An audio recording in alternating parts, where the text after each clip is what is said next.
Caitlin Clark just did something no player has accomplished in 30 years of WNBA history. Not once but twice in the same week. Last night against Connecticut, she finished with 27 points and 11 assists in just 27 minutes. By the time the final buzzer sounded, Clark and the Indiana Fever had shattered 15 different records in a single game. 9 of those records belong to Clark alone. Stay with us because one of those records has never been matched by anyone in WNBA history. In fact, no one has even come close. This wasn't just another win. It was a complete blowout. In this video, we're breaking down every single record that was broken. If you're a Caitlin Clark fan, show your support by commenting CCMVP below. Average Player of the Week, Caitlin Clark putting together one of her best halves in her career. 17 points on 5 of 5 from the three-point line. In 10.5 minutes of the game, she's been fantastic, and she's mixed up her drives and her threes with 5 assists to complement her scoring. She's got it all working tonight, making it look easy for herself and for her teammates. Before any of this happened, before the records and the scoreboard lit up, everyone wanted to know one thing. Was Caitlin Clark really healthy, or was she simply pushing through games with a bad back? That question followed the Indiana Fever for weeks. Clark missed time earlier in the season because of injury, and every time she returned, fans watched closely. They paid attention to how she moved, how she planted on that leg, and whether she looked uncomfortable after making a hard cut. As the missed games added up, so did the concern. But Clark wasn't feeding into any of that doubt. She made it clear that after 3 straight strong games, she finally felt like herself again. That's not something a player says unless they truly believe it. Caitlin, for you mentioned kind of feeling back to yourself. How much these past 3 games has it been kind of almost like a mental boost for you? Yeah, I mean, it's like, you never like being out with injury. Like, it's hard for anybody, and I think especially last year, like having to go through it, like the 4 games off, 4 games play, 4 games on, 4 games, whatever it was. Like, that's really hard to kind of find a flow. So I think for myself, like just being resilient and able to get my body back pretty quickly to where it was before I missed a couple games, and then, just finding my flow. And Stephanie White backed that up too, and not just with her words. For the first time in a long while, there was no minutes restriction on Clark heading into this game. Think about what that really means for a team getting ready to make a championship run. You don't remove the minutes limit from your franchise player unless the training staff, the medical team, and the coaching staff all agree that she's fully cleared to play. There was no hesitation and no waiting to see how she would feel after the first quarter. She had the full green light from the start. That sent a huge message, and it came right before the biggest statistical performance of her career. Sometimes it can be hard for my teammates too. Like, you don't want to come in and disrupt when you haven't been in a couple games. So just kind of easing my way back into everything. And, they've made it easy too. Her teammates could feel it too. Kelsey Mitchell spoke about Clark's determination and her drive to become the best version of herself every single night. Aaliyah Boston kept saying that Clark looked more comfortable with every game she played. That's the part fans on the outside couldn't see. From the outside, it was all speculation. People kept asking if she could really play at full speed, while analysts stayed cautious after watching her struggle through earlier games. But inside the Fever locker room, the mood was completely different.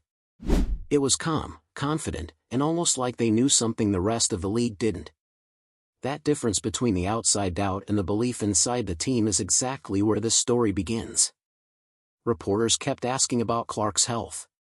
Her teammates kept talking about her rhythm, and Clark kept saying she felt great, getting stronger with every game and moving one step closer to whatever this was leading toward.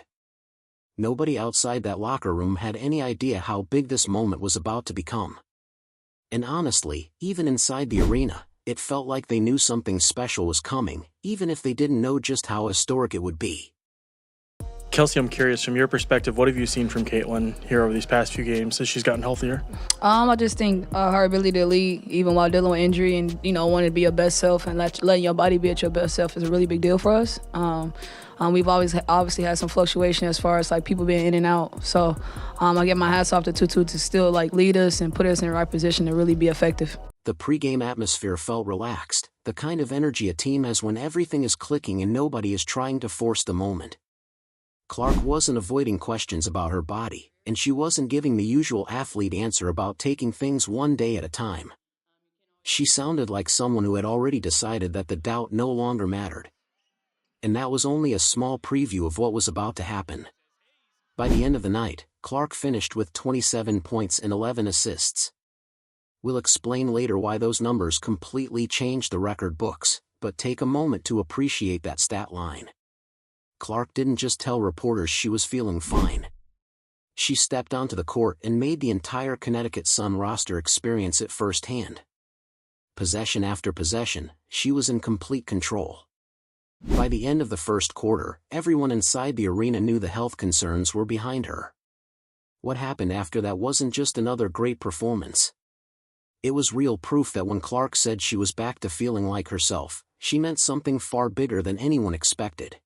It's such a great compliment to a player that they can make the game simpler and get her teammates easy shots. It's the way I call servants of the game. You think about the skill set of your teammates, you put the ball in... Forget the individual records for a moment, because before any of that happened, the Fever took control of this game as a team. Indiana had never scored like this before. From the very first minute, the pace felt completely different. Clark caught fire from beyond the arc, knocking down 5 straight three-pointers in the first quarter alone. Every trip down the floor looked faster than anything Connecticut had prepared for. You could see it on the Sun players' faces, that moment when a defense realizes it's already one step behind. They tried switching, they tried double-teaming, they tried packing the paint, but nothing they did slowed Indiana down, not even for a second. Clark, 5 for 5! Come on, Kaylin, shoot till your arm falls off! Mitchell, Boston, the All-Stars showing out. What a quick delivery. There wasn't much space to get that ball to Boston. Clark goes behind the back. Clark spinning on Miller. Clark flips it up, gets the roll, and one. By halftime, the Fever had already put 70 points on the scoreboard. 70. That set a new franchise record for the highest scoring half in team history, breaking their previous mark of 64 points from last July. And here's the part that really tells the story. Clark either scored or assisted on 35 of those 70 points, meaning she was directly involved in exactly half of everything Indiana did in that first half. In every quarter they played, the Fever scored at least 25 points, the kind of consistency you almost never see from a team that's supposedly still trying to find its rhythm. The scoring didn't slow down after halftime either. Indiana finished with 123 points, setting a new franchise record for the most points ever scored in a game and recording the third highest total in a regulation game in WNBA history. Think about that for a second. In 30 years of this league, after thousands of games, only 2 teams have ever scored more points in regulation than the Fever did that night. They even came close to pushing that total even higher. Watching the pace they were playing at, it honestly felt like 130 points were well within reach. Mitchell, coast to coast, beats the buzzer! Why not for an Indiana offense that just put together its finest 20 minutes in franchise history? Is that a 7-0 on the scoreboard in the first half? The final score ended at 123-88. A 35-point victory that now stands as the second largest winning margin in franchise history. Indiana outscored Connecticut in every single quarter, which meant there was never a point where the Sun seriously looked like they were going to make a comeback. And that 100-point performance wasn't just a one-time thing either.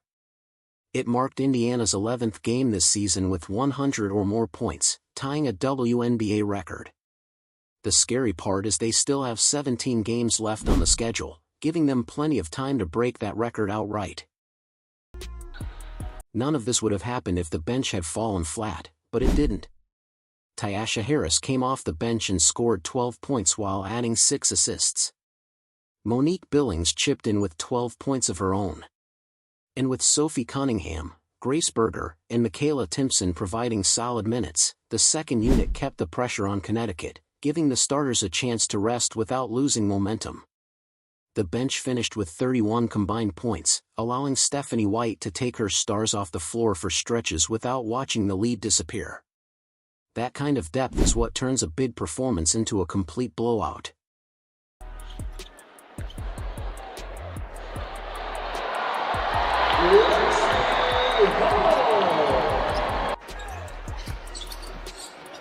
Harris turns on the Jets, banks it in, and a foul. 3-point play coming for Ty Harris, who hit a three a moment ago. I mean, Ty Harris playing off the drag, naked, two-man game. Aaliyah Boston made sure this wasn't a one-woman show either. She finished with 22 points, 6 rebounds, and 5 assists in just 20 minutes of action. And here's the impressive part. She actually had more assists than both Kelsey Mitchell and Tyasha Harris through the first half. That's a forward creating scoring chances for the guards, which shows just how much her game has developed as a playmaker, not just as a scorer. She has turned into, especially over these last few weeks. Boston, deep position, size advantage, and one!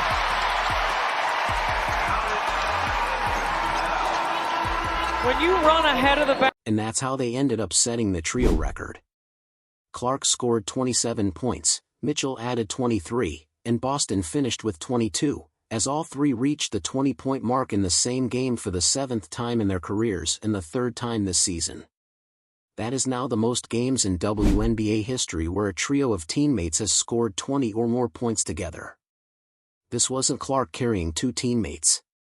This was 3 all-stars playing at an elite level on the same night. And that's exactly the kind of performance that leads to individual history, which is where the story goes next.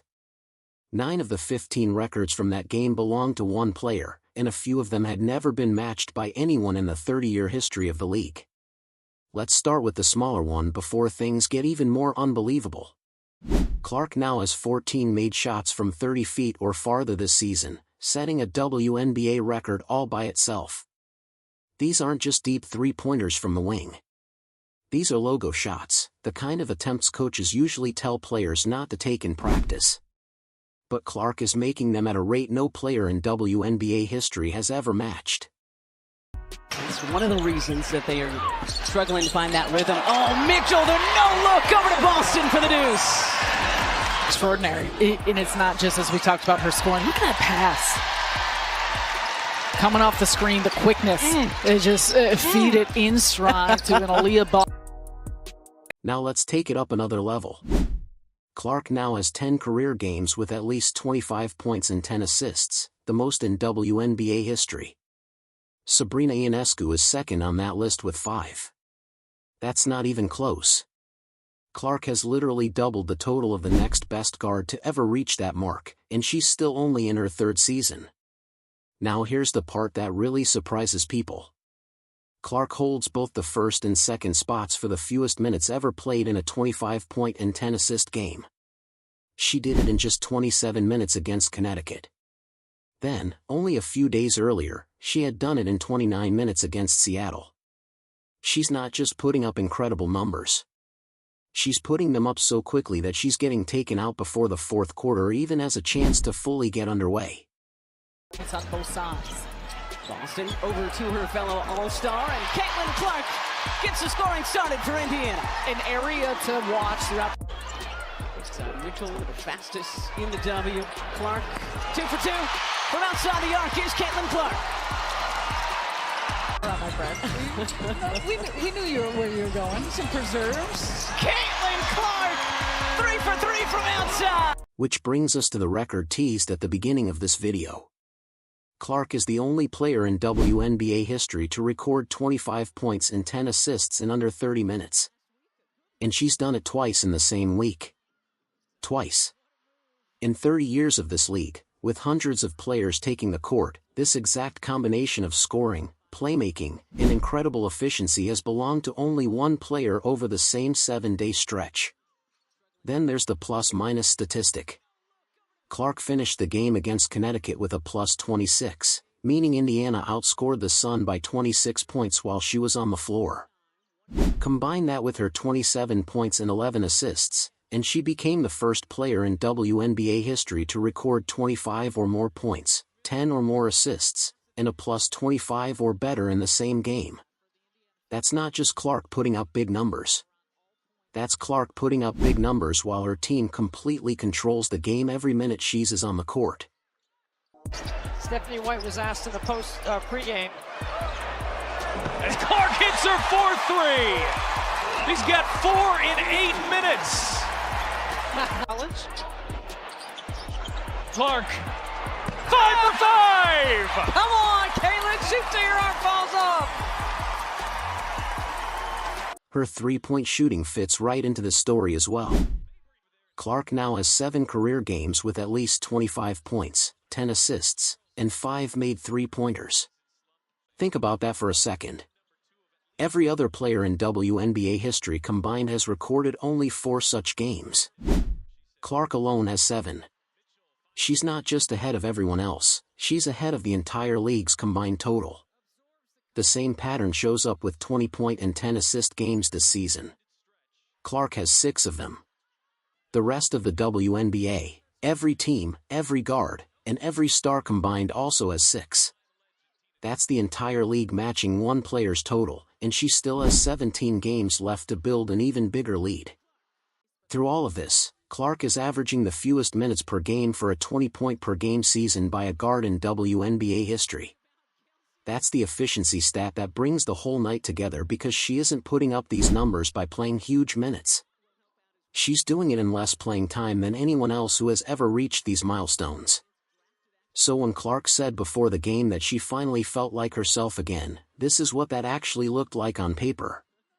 9 records in one night, with at least 2 of them standing completely alone in league history. Her pregame statement wasn't just talk. It was a preview of exactly what was about to happen. Clark goes behind the back. Clark spinning on Miller. Clark flips it up, gets the roll, and 1.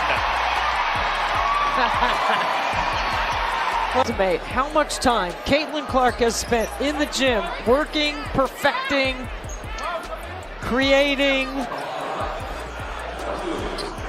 She's got. While Clark grabbed all the headlines, Kelsey Mitchell quietly added her name to the list of the league's great shooters. Mitchell knocked down 3 or more three-pointers for the 11th straight game, giving her the 5th longest streak of its kind in WNBA history. Think about what that means for a defense. You can't leave Mitchell open for even a second. Not coming off a screen, not in transition, and not on a simple kick-out pass because she's making shots at a rate that only 4 players in league history have maintained for a longer stretch. Defenses already had a difficult choice with Clark running the offense. Now they also have Mitchell catching fire from beyond the arc every single night, leaving almost no good defensive answer. Then the third quarter became a little more intense. Clark took a hard hit while driving to the basket, the kind of physical foul she's dealt with all season, and the whistle blew once again. After the play, Sun guard Sonia Rivers said something to Clark, claiming she had locked her up. Clark didn't hesitate with her response, telling Rivers to check the scoreboard. It was a fair comeback. Indiana was leading 95-67 at that moment, so her confidence was clearly backed up by the score. Franchise record in scoring. What made you most proud about this win? Yeah, I thought we just started off really well, and we kind of have got off to a couple slow starts in our last couple games, so that was a focus coming in for us tonight, and thought we shared the ball really well. We played up tempo, and then obviously everybody just had one of those nights where the ball was going through the hoop, and I thought we finished well too. Another double-double for you. How were you able to pick apart the defense? Yeah, I mean, I think just playing up tempo, playing in transition, trying to find my teammates early. Obviously, with the way we're able to make shots, it really opens the floor. So now she's right on the edge, just one more technical foul away from a suspension, with 17 games still left on the schedule. Stephanie White even joked about it after the game, saying that if Clark wanted to be strategic about getting some rest, she could simply pick up the suspension on her own terms. But White wasn't really joking about the bigger picture. She explained that Clark's competitive fire is exactly what makes her the player she is, and that learning to balance that passion while staying on the court will be the real challenge going forward. And that's really the point here. This isn't a separate story from all the records. It's the same competitive drive running through everything she does. The player who scored or assisted on 35 first-half points is the same player who isn't about to back down when a guard starts talking trash with her team already leading by 28 points. Clark has no interest in changing the way she plays just to avoid a whistle.